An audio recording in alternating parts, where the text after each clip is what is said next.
اگر ہم ایران پر حملہ نہ کرتے تو ایران ہم پر حملہ کر دیتا. جلد ایران کے پاس ایٹم بم بھی ہوتا. ایرانی حملے سے پہلے ہم نے ایران پر حملہ کر دیا. امریکہ کے صدر ڈونلڈ ٹرمپ کا دعویٰ. کہا جب پاگل لوگوں کے پاس ایٹم بم ہو تو یہ نقصان دہ ہو سکتا ہے. ایران پر حملے کے 5ویں روز ہی کہہ دیا کہ ہم ایران کے معاملے میں بہت مضبوط پوزیشن میں ہیں.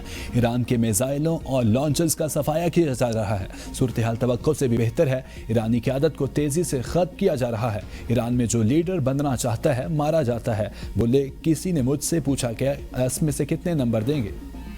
امریکی سینٹ نے کانگریس کی منظوری کے بغیر ایران پر حملے کے روکنے کے صدر ٹرمپ پر دباؤ ڈالنے کی قرارداد مسترد کر دی.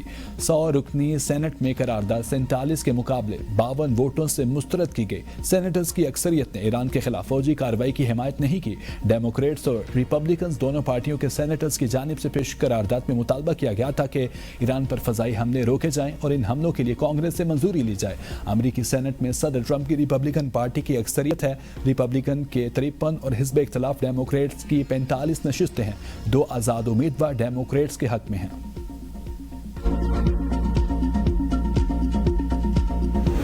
امریکہ نے جنگ کو بحرہ ہند تک پھیلا دیا. بین الاقوامی پانیوں میں ایران کے بحری جہاز کو نشانہ بنایا. بحر ہند میں اینٹی شپ میزائل اور جدید ہتھیاروں سے لیس ایرانی جہاز تباہ. 100 سے زائد افراد مارے گئے, 78 زخمی, 87 لاشیں نکال لی گئیں. ایرانی جہاز بھارت میں ہونے والے انٹرنیشنل فلیٹ ریویو میں شرکت کے بعد واپس آ رہا تھا. بھارت اور سری لنکا کے ساحلوں کے قریب موجود تھا. سری لنکن بحریہ نے جہاز پر موجود افراد کو ریسکیو کر لیا. سری لنکا کی وزارت دفاع کے مطابق 30 افراد کو ریسکیو آپریشن کے دوران سمندر سے بحفاظت نکال لیا گیا. زخمیوں کو طبی امداد فراہم کی جا رہی ہے.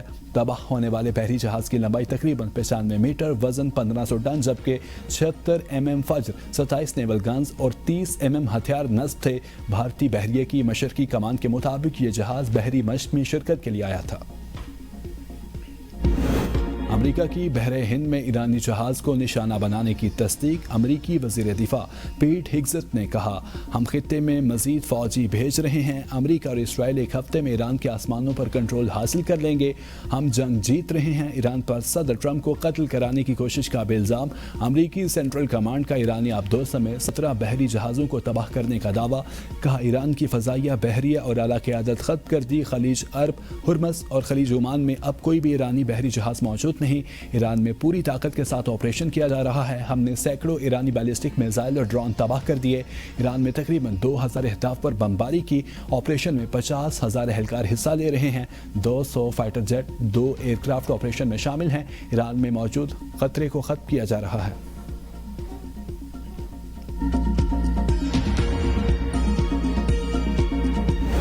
بحر ہند میں ایرانی جہاز پر امریکی حملہ. انڈیا پر دنیا بھر میں تنقید. ماہرین کے مطابق بھارت نے مشقوں کے لیے آئے ایرانی جہاز کو مزید رکنے کی اجازت نہ دی. جنگ کی صورتحال کے باوجود ایران واپس جانے کا کہا گیا. دوسری جانب یہ بھی کہا جا رہا ہے کہ امریکہ بھارت کی بندرگاہیں استعمال کر رہا ہے. بھارت کے الزامات کی تردید. بھارتی وزارت خارجہ نے کہا ہے کہ ایران کے خلاف حملوں کے لیے امریکہ ہماری بندرگاہیں استعمال نہیں کر رہا. امریکی ٹی وی چینل پر چلنے والی خبروں میں کوئی صداقت نہیں.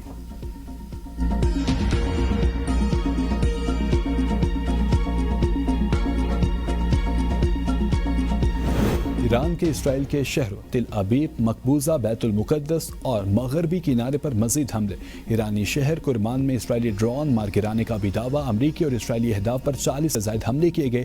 ابنائے ہرمز سے گزرنے کی کوشش کرنے والے 10 سے زائد تیل بردار بحری جہازوں کو نشانہ بنایا گیا. ایران کے پاسداران انقلاب نے خبردار کیا ہے کہ ابنائے ہرمز سے اگر کسی جہاز نے گزرنے کی کوشش کی تو اسے راکھ میں بدل دیا جائے گا.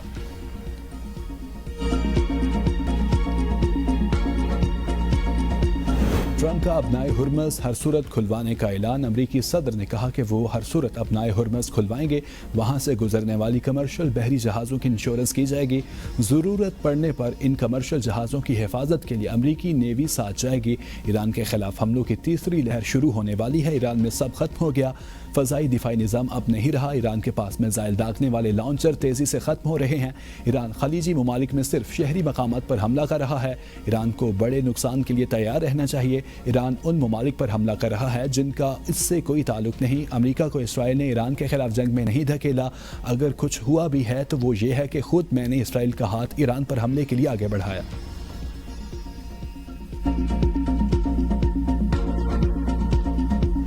ٹرمپ کی ایران کے خلاف جنگ میں 500 امریکی فوجی ہلاک ہو گئے۔ ایرانی قومی سلامتی کونسل کے سربراہ علی لاریجانی کا دعویٰ۔ اپنے بیان میں کہا ڈونلڈ ٹرمپ نے ایران کے خلاف ناجائز جنگ شروع کی، چند روز میں 500 امریکی فوجی مارے گئے، ایران کے خلاف کارروائی کی بھاری قیمت چکانی پڑے گی۔ انہوں نے سوال اٹھایا امریکہ فرسٹ ہے یا اسرائیل فرسٹ؟ ایران کے خلاف جنگ غیر منصفانہ اور غیر قانونی ہے۔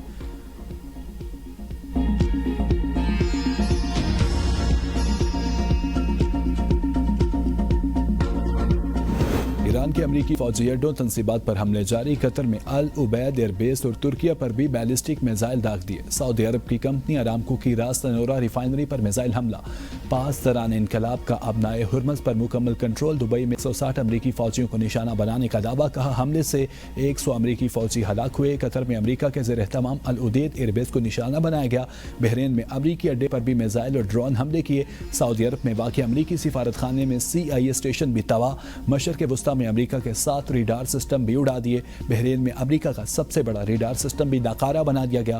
پاسداران انقلاب کا اہم اسرائیلی کمان مراکز کو بھی نشانہ بنانے کا دعویٰ، امریکہ کے ایران کے دعووں کی تردید۔ محکمہ دفاع نے ہلاک 6 میں سے 4 فوجیوں کی تصاویر جاری کر دی۔ ترکیہ کی وزارت دفاع کے مطابق نیٹو کے دفاعی نظام نے ایران سے داغا گیا بیلسٹک میزائل تباہ کر دیا، میزائل بحیرہ روم کے قریبی علاقے میں گرا، کوئی جانی نقصان نہیں ہوا۔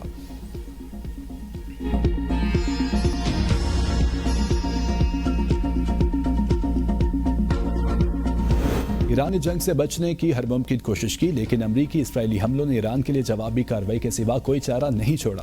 ایرانی صدر مسعود پزشکیان کا اپنے پڑوسی ممالک کو مخاطب کرتے ہوئے ٹویٹ، کہا ہم آپ کی خود مختاری کا احترام کرتے ہیں اور خطے کی سلامتی کو علاقائی ممالک کی مشترکہ کوششوں سے ہی یقینی بنایا جانا چاہیے۔ ایرانی وزیر خارجہ عباس اراغچی نے ٹرمپ انتظامیہ کے دوغلے پن کا پردہ چاک کر دیا، کہا ٹرمپ نے مذاکرات کی میز کو بمباری سے اڑا دیا، جوہری مذاکرات کو ریئل اسٹیٹ کی طرح ڈیل کیا گیا، جھوٹ حقائق پر حاوی ہو جائے تو نتائج اچھے برآمد نہیں ہوں گے۔ ٹرمپ نے اپنے شہریوں اور سفارتکاری کو دھوکہ دیا، ایٹمی مذاکرات کو کاروباری سودے بازی کی طرح لینا غیر حقیقت پسندانہ طرز عمل ہے۔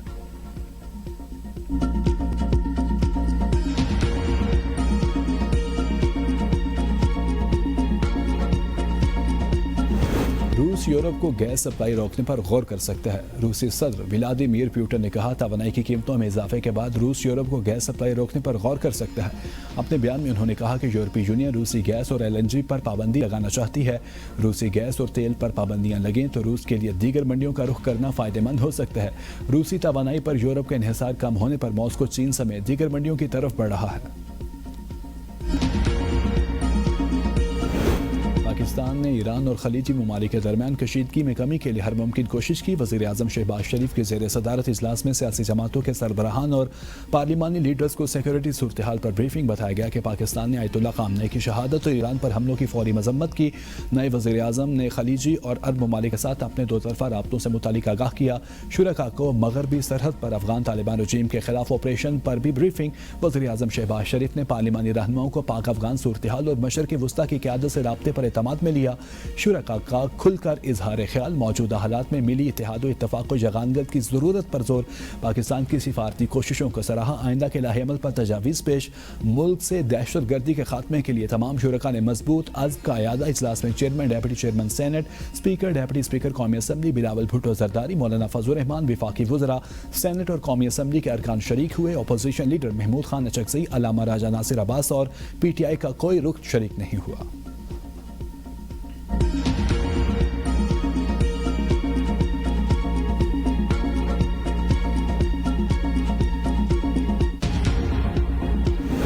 ہم نے ان کیمرہ کی بجائے ایوان میں بریفنگ کا مطالبہ کیا، مگر حکومت نے راہ فرار اختیار کر لی۔ چیئرمین PTI بیرسٹر گوہر کی ABN نیوز سے گفتگو، بولے قومی سلامتی ہمارے لیے اہم ہے، حکومت کے ساتھ ہمیشہ تعاون کیا۔ ہم نے کہا آپ ہماری آواز دباتے ہیں۔ بانی PTI سے اکتوبر سے ملاقاتیں بند ہیں، ذاتی معالج کو رسائی دینی چاہیے۔ محمود خان اچکزئی اور علامہ راجہ ناصر عباس نے بریفنگ پر جانے کے فیصلے کو ڈسکس کیا۔ ان کیمرہ بریفنگ میں نہ جانے کا فیصلہ سیاسی کمیٹی اور اپوزیشن لیڈرز کی مشاورت سے ہوا۔ ہم نے کہا بریفنگ ایوان میں دیں، بانی سے اکتوبر سے ملاقاتیں بند ہیں، ذاتی معالج کو رسائی دینی چاہیے۔ رانا ثناء اللہ آئے، ہم ان کو قدر کی نگاہ سے دیکھتے ہیں۔